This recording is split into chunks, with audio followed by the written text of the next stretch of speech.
Evet, bina yıkılıyor şu anda.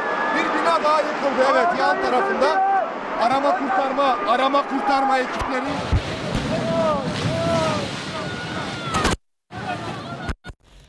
Pada Februari 2023, kita dikejutkan dengan satu kejadian gempa bumi yang berlaku di Turki dan juga Syria. Gempa bumi ini menyebabkan korban lebih daripada 40,000 nyawa. Ramai yang mengaitkan insiden ini dengan sebuah senjata mengawal cuaca dari Amerika yang dikenali sebagai HARP. Anda tahu saya dan konspirasi teori tiada berpisah. Tapi saya seorang yang jenis bersandarkan kepada fakta dan bukannya bersandarkan kepada andaian. Di huraian hari ini saya akan membincangkan teori konspirasi HARP dan kaitannya dengan gempa bumi di Turki dan juga Syria.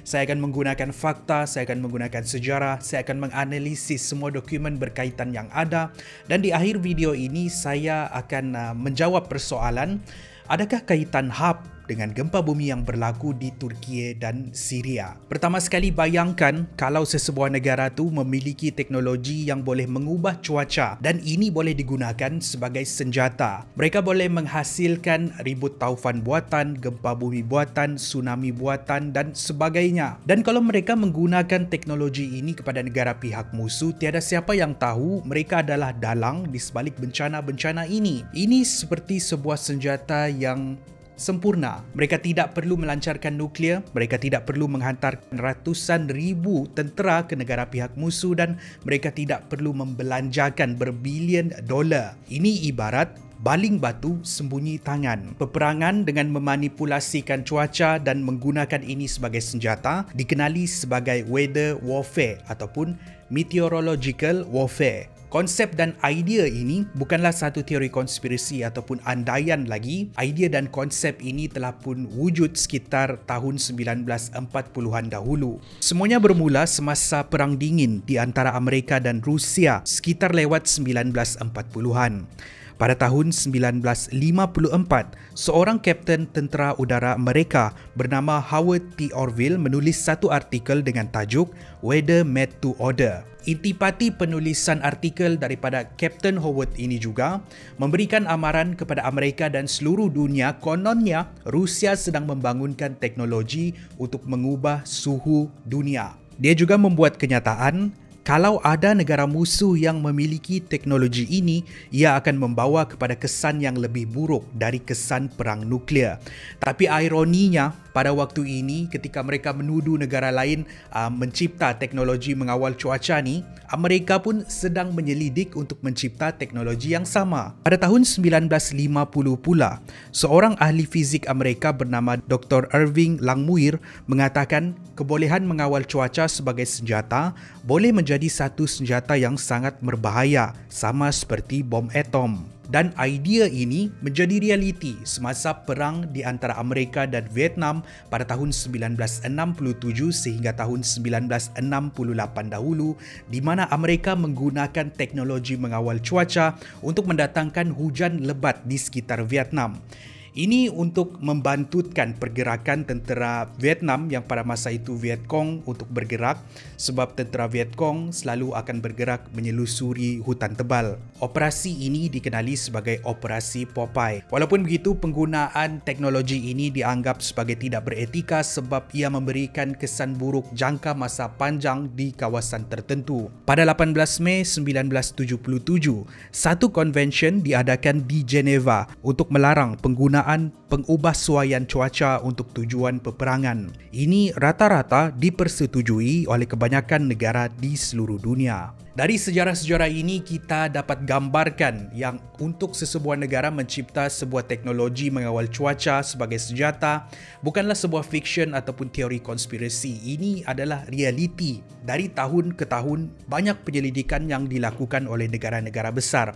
Malah Rusia dan China pun pernah dilaporkan menggunakan teknologi mengawal cuaca ini, dan pada hari ini teknologi untuk mendatangkan hujan adalah sebuah teknologi yang normal hasil daripada penyelidikan penyelidikan yang dilakukan oleh negara-negara besar ini. Di antara pusat-pusat penyelidikan ini, antara yang ditubuhkan ialah hub. Pertama sekali, konspirasi melibatkan hub ini, walaupun terkenal di kalangan ahli teori konspirasi sekitar 2008 dahulu, penyelidikan hub telah pun bermula sejak awal tahun 1990. Hanya pada tahun 1993, fasiliti ini dibina di Alaska dan dana diberikan oleh 4 organisasi, iaitu Tentera Udara Amerika, Tentera Laut Amerika, University of Alaska Fairbanks dan Defense Advanced Research Project Agency DARPA. Fasiliti hub mempunyai 180 antena yang memancarkan frekuensi radio berkuasa tinggi ke ionosfera bumi. Ionosfera adalah satu lapisan 1000 km dari permukaan bumi. Pancaran-pancaran radio ini pula akan memanaskan elektron di kawasan tersebut dan hub akan menganalisis, menyelidik dan hasil daripada kajian mereka ini, mereka akan membangunkan teknologi komunikasi dan teknologi pemantauan. Hub pernah ditutup pada tahun 2014 disebabkan menerima kecaman daripada orang awam di Amerika. Tetapi pada tahun 2015, ia telah dibuka semula dan diambil alih oleh University of Alaska dan masih beroperasi sehingga hari ini. Sekali pandang, asas penubuhan hub ini bersifat ketenteraan. Tengok sahaja siapa yang memberikan dana untuk fasiliti hub dibina. Kebanyakannya adalah organisasi tentera. Dan apa yang menarik perhatian, kelengkapan-kelengkapan di fasiliti ini dibina oleh sebuah syarikat daripada United Kingdom dikenali sebagai BAE Advanced Technology. Ini adalah syarikat yang menghasilkan teknologi tentera, keselamatan dan angkasa lepas yang terbesar di Eropah. Konspirasi hub sebagai senjata ini bukan sahaja dipercayai oleh orang biasa macam kita, tetapi banyak juga pemimpin-pemimpin dunia yang pernah menuduh Amerika menggunakan hub untuk membuat bencana alam di seluruh dunia. Contohnya pada tahun 2010 bila berlaku gempa bumi di Haiti. Perdana Menteri Venezuela iaitu Hugo Chavez menuduh Amerika menggunakan hub yang menyebabkan gempa bumi berlaku di situ. Pada tahun yang sama, Presiden Iran iaitu Mahmud Ahmadinejad menuduh Amerika menggunakan hub mengakibatkan banjir besar di Pakistan. Begitu juga dengan gempa bumi yang berlaku di Iran pada tahun 2017 ataupun bencana tsunami di Indonesia pada tahun 2004 dan Jepun pada tahun 2011. Sehinggalah baru-baru ini bila berlaku gempa bumi di Turkiye dan juga Syria, ramai ahli konspirasi teori percaya hub mempunyai kaitan dengan apa yang terjadi. Membawa saya ke huraian yang seterusnya. Teori konspirasi gempa bumi di Turkiye dan Syria.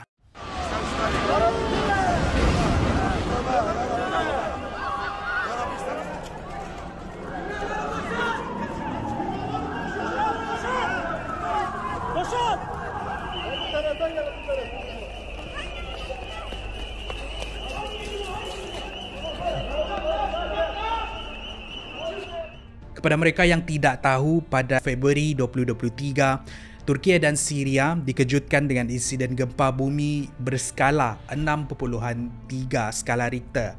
Perdana Menteri kita, Datuk Seri Anwar Ibrahim menggelar ini sebagai sesuatu yang lebih besar daripada letupan bom di Hiroshima dan Nagasaki. Mengikut kumpulan ahli teori konspirasi, berlaku beberapa insiden ganjil sebelum, semasa dan selepas gempa bumi. Contohnya, sebelum gempa bumi berlaku, mereka percaya duta-duta Amerika telah dimaklumkan dan diarahkan keluar dari negara tersebut. Semasa berlaku gempa bumi, mereka percaya terdapat satu sinaran misteri yang terpancar di langit sebelum gempa bumi terjadi, dan selepas gempa bumi terjadi berlaku beberapa gempa bumi susulan dan sebuah lagi gempa bumi yang lain lagi.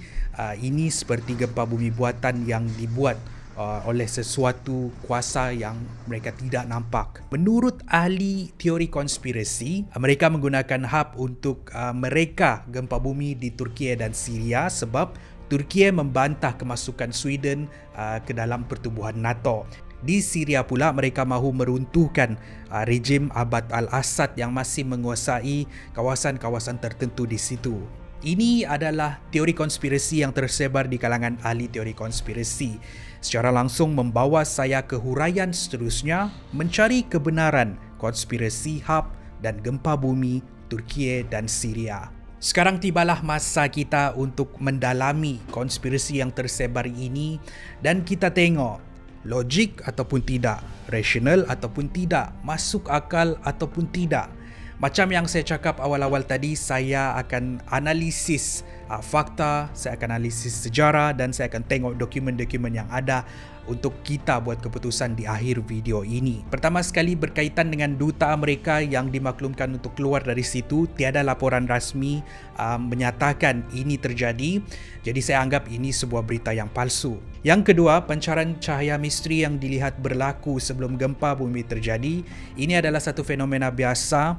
Ada ketika pada waktu malam akan kelihatan pancaran cahaya sebelum terjadinya gempa bumi. Ini dikenali sebagai earthquake lightning. Dan teori konspirasi tentang gempa bumi yang berlaku selepas gempa bumi asal berlaku boleh dijelaskan dengan melihat struktur geografi negara Ukraine itu sendiri. Secara ringkasnya, mengikut peta geografi negara Turki, mereka terletak di titik pertemuan di antara tiga plat tektonik, iaitu plat tektonik Anatolian di Turki, tektonik Arabian di Arab dan tektonik Afrika. Kepada mereka yang tidak tahu, plat tektonik ini ialah lapisan kerak bumi yang paling atas. Setiap tahun plat tektonik di seluruh dunia bergerak. Malah pergerakan tektonik inilah yang membentuk peta dunia yang kita tahu hari ini. Disebabkan lokasi negara Turki itu yang terletak di antara tiga sempadan tektonik, kalau berlaku pergerakan tektonik akan berlaku gempa bumi. Malah di Turki, ribuan insiden gempa pernah dicatatkan sejak tahun 1900 lagi, di mana 21 daripada insiden ini adalah gempa bumi berskala magnitude 6 ke atas. Dengan erti kata lain, gempa bumi di Turki bukanlah perkara yang baru. Membawa kita kepada persoalan seterusnya, apakah punca pergerakan plat tektonik ini? Jawapan ringkasnya, ini disebabkan haba panas yang keluar dari dalam permukaan bumi. Dan itulah penjelasan yang paling rasional untuk menjelaskan apa yang berlaku di Turki. Setakat ini penjelasan saya berdasarkan fakta dengan melihat sejarah dan maklumat yang ada. Untuk huraian yang seterusnya, saya akan menyelami dengan lebih dalam lagi teori konspirasi ini. Saya akan cuba merungkai teori konspirasi HAB ini dengan melihat dokumen-dokumen tertentu. Kepada anda yang tidak berminat dengan huraian teori konspirasi, anda boleh skip ke timestamp ini. Kepada anda yang mahu mendengar huraian saya yang seterusnya, saya ingin mengutarakan satu persoalan. Adakah HAB satu senjata ataupun tidak? Kalau kita melihat asas bagaimana HAB berfungsi, ia akan menghasilkan haba yang akan memanaskan ionosfera. Ahli teori konspirasi percaya antena ini akan menghasilkan haba di ionosfera yang kemudian akan memantulkan haba tersebut ke permukaan bumi.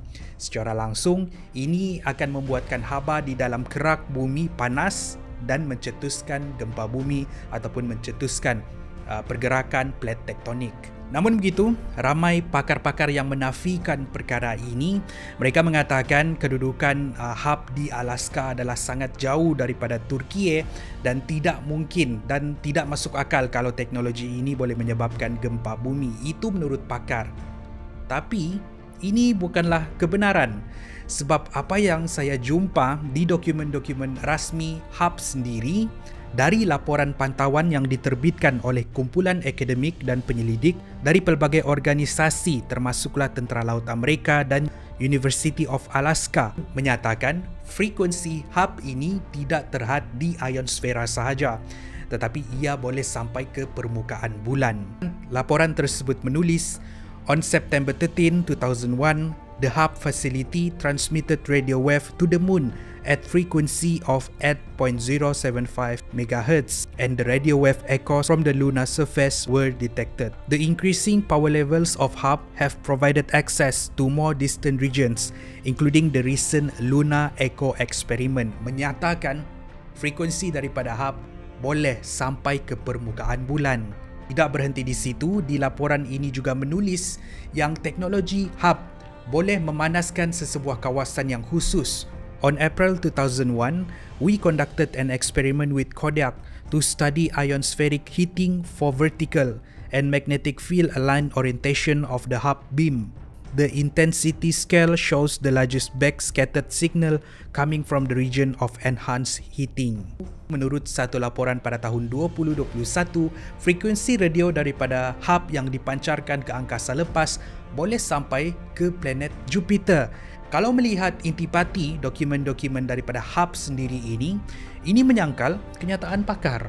Ini juga memberikan gambaran yang jelas. Fakta daripada mereka sendiri mengatakan hub boleh sampai ke sebuah kawasan yang lebih jauh daripada kawasan tempat mereka berada, iaitu di Alaska.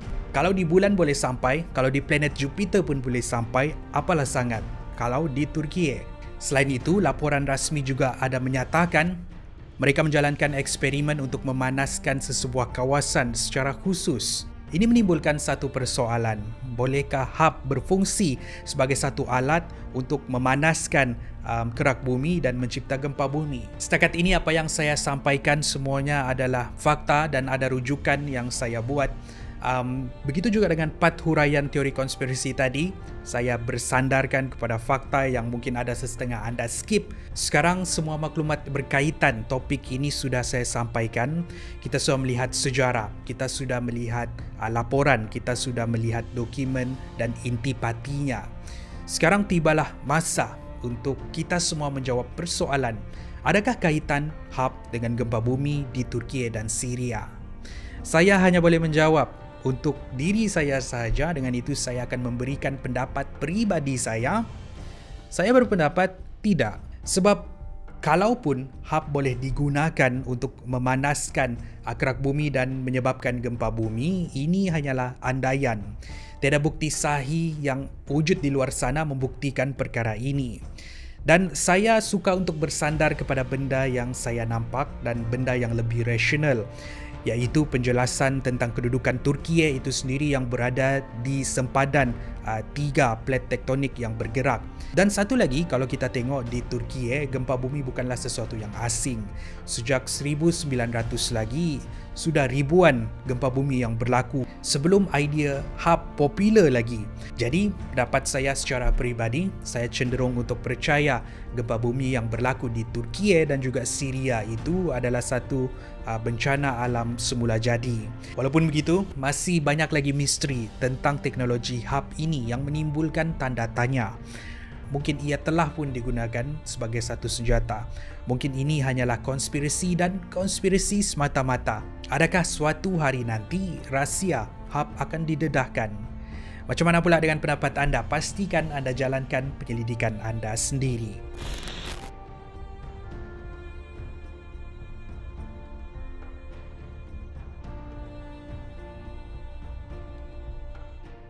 Terima kasih kerana menonton. Itu adalah huraian saya ataupun penjelasan saya tentang topik ini. Macam yang saya cakap di video asal tadi, walaupun saya ni seorang yang tertarik dengan teori konspirasi, tetapi saya tidak memilih untuk taksub dengan sesebuah teori konspirasi itu. Saya jalankan penyelidikan saya sendiri, saya buat kesimpulan dan memilih untuk percaya benda yang lagi rasional, bukannya benda andaian. Sebab bagi saya adalah lebih senang ataupun lebih baik untuk saya percaya dengan benda yang masuk akal daripada percaya sesuatu yang boleh kata imajinasi. Semoga video pada hari ini senang dan mudah untuk difahami dan semoga menarik untuk anda semua. Sekali lagi, semua orang ada pendapat masing-masing. Saya ingin tahu pendapat anda tentang topik pada hari ini. Tinggalkan pendapat anda di ruangan komen di bawah. Tinggalkan cadangan anda untuk video huraian seterusnya. Saya suka untuk hurai video macam ni. Saya guna minda kritikal untuk tengok analisis, hurai dan akhirnya buat kesimpulan untuk video yang menarik macam ni. Apa-apa pun akan lebih banyak lagi episod menarik pada masa hadapan. Saya jumpa anda di episod yang seterusnya. Kupi-kupi go, menarik setiap hari.